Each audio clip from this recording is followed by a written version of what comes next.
ఈ ఇమేజ్‌లో కనిపిస్తున్న ఈ సింక్‌కి ఉన్న రస్ట్‌ని మనం 2 అంటే 2 సింపుల్ ఇంగ్రీడియెంట్స్ యూజ్ చేసి క్లీన్ చేసేసాము.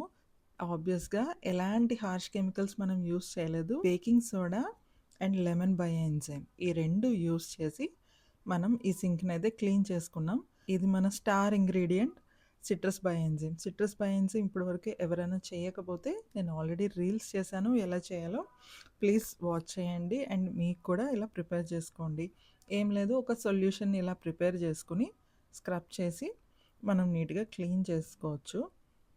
సో, ఈ సింక్ ఇలా ఎందుకు తయారవుతుందంటే, నేను ఫస్ట్ ఇనీషియల్‌గా ఇదేమో స్టెయిన్‌లెస్ స్టీల్ కాదేమో అని అనుకున్నా. బట్ ప్రాబ్లమ్ ఏంటంటే, మా ఫామ్‌లో ఉన్న వాటర్ గ్రౌండ్ వాటర్ అనమాట. ఇంత భయంకరంగా తుప్పు పట్టేస్తది. అది స్టీలే గానీ, స్టెయిన్‌లెస్ స్టీలే గానీ, ఇంకా ఏ వస్తువన్నా సరే, ఇలా రస్ట్ అయితే ఫార్మ్ అయిపోతుంది.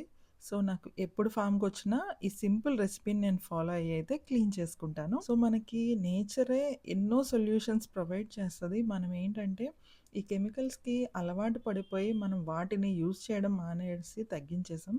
సో, అవన్నీ తిరిగి తీసుకొచ్చే ప్రయత్నమే ఈ రీల్.